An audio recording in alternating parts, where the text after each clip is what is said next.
Shalom, povo lindo que vai morar no céu, a graça e a paz do nosso Senhor e Salvador Jesus Cristo. É por Ele, para Ele que são todas as coisas e é por isso que eu quero compartilhar com você esse maná, esse pão fresquinho do céu, que nos sustenta, que nos fortalece, que a cada manhã nos ajuda a estarmos mais ali, fortes, mais vigorosos para enfrentar o dia a dia. Nem só de pão viverá o homem, mas de toda palavra que provém da parte de Deus. Esse capítulo 18 do livro de 2 Samuel é interessante porque eu me recordo de uma amiga que ela sempre dizia para mim assim: Ana, eu nunca plantei isso na vida dos meus pais. Eu não agi dessa forma com os meus pais. Eu fui uma boa filha, eu fui uma pessoa amável, eu ali, E ela assim, ela ficava indignada. Por que o filho dela agia de tal maneira com ela, sendo que ela nunca foi uma filha desse jeito com seus pais? Então ela ficava tipo assim, muito entristecida, porque eu não semeei isso. Por que eu tô colhendo isso? Mas fato é que a história lá, ela teve uma reviravolta e hoje o filho dela é um excelente filho, ela tem um bom relacionamento e foi só uma fase. Nós, muitas das vezes, não entendemos que existem coisas que não vão ser permanentes, vai ser só uma fase. A gente vai vencer, a gente vai passar. E é interessante a gente entender também que neste capítulo nós vamos ver aqui que aquilo que foi falado a respeito da família de Davi, em consequência do erro dele lá atrás, continua aqui neste capítulo, as consequências vindo à tona. Então talvez tem coisa que você semeou lá atrás, mas ainda pode ser que em algum momento você vai colher alguma coisa, mas qual que é a diferença? O Senhor, Ele te ajudará a enfrentar com mais leveza, a enfrentar com mais sabedoria as situações e as circunstâncias. Então, fique comigo até o término desse devocional. Eu tenho certeza que Deus irá falar poderosamente ao seu coração, porque Deus, Ele não rejeita um coração quebrantado. E se você hoje parou para ouvir esse vídeo, esse devocional, é porque de fato seu coração é um coração quebrantado, disposto a aprender, e eu creio que o Senhor fará infinitamente mais, à medida que você crê e que você se posiciona. Amém? Oremos. Senhor meu Deus e amado Pai, agradeço por esta pessoa que é nova aqui no canal, que está chegando. Agradeço essa pessoa tão generosa que já chegou deixando o seu like. Agradeço a Deus por esta pessoa que assiduamente está aqui todos os dias. Senhor, que o Senhor nos instrua à luz da Tua palavra, que o Senhor fale poderosamente aos nossos corações.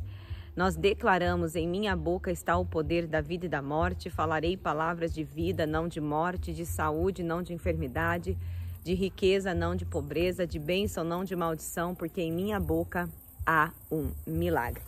Olha o contexto bíblico, então, de 2 Samuel, capítulo 18. Então Davi passou em revista o seu exército e nomeou comandantes de batalhões, de 1000 e de 100 homens. Em seguida, dividiu todo o exército em 3 grandes companhias. Uma terça parte nas mãos de Joabe, outra terça parte nas mãos de Abisai, irmão de Joabe, filho de Zeruia, e a terceira sob o comandante de Itai, o gieteu. E exclamou então o rei às tropas: eu também seguirei convosco para a guerra. Os soldados, entretanto, ponderaram ao rei: tu não deves partir em nossa companhia desta vez. Não deve partir em companhia desta vez, porque se formos obrigados a recuar, não nos darão atenção, e se morrer até a metade de nós, também não nos darão atenção, ao passo que tu és como 10.000 homens dentre nós. Portanto, é melhor que sejas o nosso socorro, pronto a vir da cidade. Respondeu-lhe Davi: farei o que vos parecer bem. O rei se colocou ao lado da porta da cidade, enquanto o exército saía em unidades de 100 e de 1000. Então o rei ordenou a Joabe, Abisai e Itai: por amor de mim, tratai o jovem Absalão com brandura. E todo o exército recebeu a ordem que o rei deu a todos os chefes a respeito do cuidado para com a vida, para com Absalão. As tropas de Davi saíram a campo aberto em direção a Israel. E a batalha teve um lugar na floresta de Efraim. E todo o exército de Israel foi vencido à vista da guarda de Davi. E houve neste dia uma grande derrota em que pereceram 20.000 homens. A luta se desenrolou por toda a região, e nesse dia a floresta devorou mais vítimas do que a própria espada. Durante os embates, Absalão, montado em sua mula, acabou se encontrando com os soldados de Davi.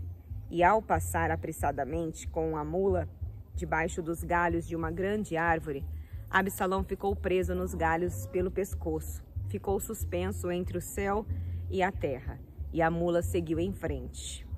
Certo homem ouviu naquela situação e correu para informar a Joabe. Eis que acabo de ver Absalão atado e suspenso entre os galhos de um carvalho. Retrucou-lhe Joabe: pois se o viste, por que não o mataste ali mesmo? Então te daria agora 10 peças de prata e um cinturão de guerreiro. O homem, todavia, replicou a Joabe: mesmo que pusesses nas minhas mãos 1000 peças de pratas, não levantaria minha mão contra o filho do rei.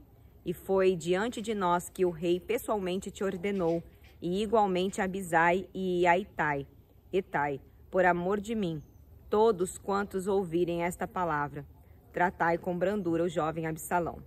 No entanto, se eu tivesse atentado traiçoeiramente contra a vida dele, o rei Davi certamente ficaria sabendo, pois não se consegue esconder nada do rei, e tu mesmo te voltarias contra mim.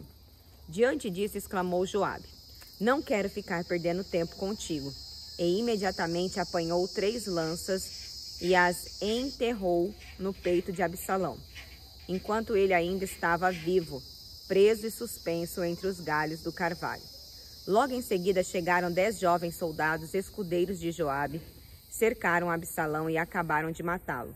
Prontamente Joabe mandou soar o chofar, a trombeta, e as tropas pararam de atacar Israel, porquanto Joabe dera o sinal para que o exército se contivesse. Então pegaram o corpo de Absalão e o atiraram para dentro de uma grande fossa no meio da mata, e ergueram sobre ele um monte de pedras. Enquanto isso, todos os israelitas fugiam para casa. Em vida, Absalão tinha resolvido erigir para si mesmo um monumento no Vale do Rei, alegando: erguerei uma estela para mim, pois não tenho nenhum filho para conservar a memória do meu nome. E por isso se deu o nome àquela coluna que ainda hoje é conhecida como Monumento de Absalão. Então Aimás, filho de Zadok, disse: vou correndo anunciar ao rei a boa nova, que Yahvé lhe fez justiça e o livrou de seus inimigos. Porém Joabe lhe advertiu: hoje não serás portador de uma alegre mensagem, no outro dia sim, porque a nova não é boa, o filho do rei está morto. E Joabe convocou um escravo, Cuxita, etíope, e lhe ordenou: vai comunicar ao rei tudo o que viste. O homem de Cuxi reverenciou a Joabe e saiu correndo para levar a notícia ao rei. Todavia Aimás, filho de Zadok, insistiu ainda e rogou a Joabe: haja o que houver, eu também quero ir atrás do Cuxita. Contudo Joabe lhe respondeu: para que vais correr, meu filho? Nenhuma recompensa receberás para dar essa notícia. Mas Aimás replicou: seja como for, desejo ir o mais depressa possível. Então Joabe consentiu, dizendo: vai, se é o que desejas. E Aimás partiu em disparada pelo caminho da planície do Jordão e passou à frente do homem de Cuxi. Davi encontrava-se sentado entre a porta interna e a externa da cidade. E quando o soldado que fica de sentinela subiu ao terraço que havia sobre a porta junto à muralha, observou um homem que vinha correndo sozinho. Imediatamente o soldado gritou avisando o rei. E Davi disse: se ele está sozinho, deve trazer uma boa notícia. E aquele homem foi se aproximando. Mas o soldado de vigia viu outro homem que se aproximava logo atrás do primeiro e alertou ao porteiro: eis que vem outro homem que corre sozinho. Ao que exclamou o rei: esse também deve estar trazendo boas novas. O vigia acrescentou em alta voz: eu reconheço o modo de correr do primeiro homem. É como corre Aimás, filho de Zadok. E ponderou o rei: este é um bom homem. Ele deve estar trazendo uma boa mensagem. Então Aimás, aproximou-se do rei e o saudou reverentemente. Atirou-se com o rosto ao chão diante do rei e anunciou: bendito seja Yahvé, o teu Deus. Ele entregou os homens que se insurgiram contra o rei, meu senhor.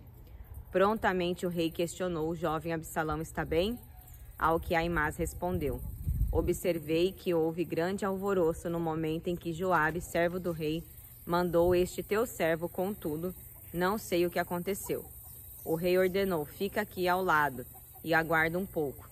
Em seguida chegou o etíope e transmitiu a seguinte informação: ó rei, meu senhor, ouve a boa notícia. Hoje Yahvé te fez justiça, livrando-te de todos os que se levantaram contra ti. E o rei indagou ao cuxita: vai tudo bem com o moço Absalão? E o etíope respondeu: que tenham a mesma sorte desse moço todos os inimigos do Senhor, meu rei, e todos os que se têm levantado contra ti para fazerem mal. Então o rei, profundamente abalado, subiu ao quarto que ficava por sobre a porta e chorou copiosamente. O rei ia subindo e clamando aos soluços: meu amado filho Absalão, meu filho Absalão, quem dera ter morrido em teu lugar. Ah, Absalão, meu querido filho, meu filho.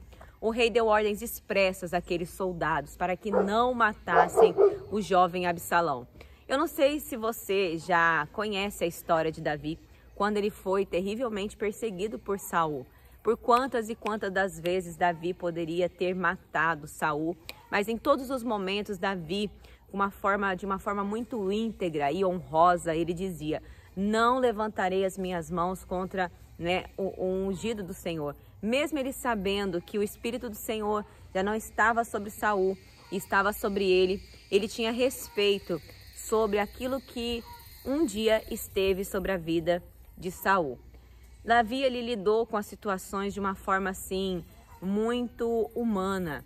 Ele, em momento algum, ele agiu dessa maneira, mesmo ele sendo um homem de guerra, mesmo ele sendo ali, o texto bíblico de hoje nos mostra que Davi era visto como um soldado que valia por 10 mil homens. Imagine ali como que esse homem, ele era um instrumento ali naquelas guerras, o quanto que ele era assim um homem que tinha o poder de matar, porque ele foi treinado para isso, para proteger o povo de Israel, para lutar a favor do povo de Israel. Só que mesmo assim, Davi, ele não levantou a mão contra Saul. E ali, diante desse contexto todo, ele pede para aqueles soldados usarem de benevolência, de misericórdia com a vida de Absalão. Ele não queria que o filho fosse morto dessa maneira. E o filho terrivelmente é morto. A princípio, ficou preso pelos cabelos. Não sei se você se recorda também, alguns textos anteriores a esse, nós vemos que a cabeleira de Absalão era linda, que ele cortava uma vez ao ano e ele pesava, enfim. Então, o instrumento de vaidade dele foi, que era o cabelo, é o que levou ele ali à sua ruína, que ficou preso pela sua cabeleira. Só que de tudo isso, o que eu vejo? Eu vejo que as pessoas que caminham conosco, elas têm uma perspectiva e elas têm uma visão. E elas vão seguir aquilo que o coração delas determina. É complicado quando você, dentro de uma família principalmente, você pensa de um jeito, seu esposo pensa do outro. Só que assim, uma coisa é você pensar diferente e outra coisa é você caminhar diferente. Você pode pensar diferente, mas você pode pedir ao Senhor sabedoria e ir tentando conciliar essa caminhada. Agora, outra coisa é ambos tomarem caminhos diferentes, Aqui esses soldados tomaram um caminho diferente da determinação que Davi deu. Eles fizeram aquilo que eles achavam que era o certo, né? E o que eu falo para você, né? O que o Espírito Santo de Deus ele ministra no meu coração neste dia, nesta hora? Que eu e você, nós temos que ter um coração disposto a ouvir a voz do Senhor, a seguir a determinação do Senhor. O Senhor ele já determinou algo na sua vida. Às vezes você sabe que você tem que fazer uma coisa e você fica colocando a culpa no outro. Ah, porque o outro não quer, ah, porque o outro não vai fazer, ah, porque... Sabe, siga a determinação que o Senhor, né, falou com você. O Senhor, ele fala conosco. Eu sinto arder no meu coração algo, então eu tenho vivido de acordo com aquilo que o Senhor tem determinado ao meu coração. Então você sabe que Deus tem determinado algo para a sua vida. Você sabe que o fato de você, mesmo sozinha, buscando ao Senhor, é determinante para sua casa, para sua família. Faça. Eu sei que às vezes assim, é triste, é difícil a gente buscar sozinha. Por tantos e tantos anos eu estava na igreja sozinha. Eu ia sozinha, às vezes ia só para chorar, né? E enfim, mas ao longo do tempo Deus modificou isso. E sabe, talvez a sua história tomou um rumo que você não esperava e que não era aquilo que você desejava. Mas o segredo é você viver um dia de cada vez. Não sofra pelo amanhã que nem chegou, né? Não se martirize pelo passado, porque ficou lá atrás, não tem volta. Mas é daqui para frente, é o hoje. O que você pode fazer para tornar esse hoje leve? O que você pode fazer para fazer desse hoje um hoje que você vai glorificar a Deus? Vivamos um dia de cada vez. Davi agora, o que restava para ele? Chorar e lamentar. Absalão, Absalão, meu filho, Absalão. Ele estava lamentando, né? Vão existir momentos, vão existir situações que a gente só lamenta, né? Vai fazer o quê?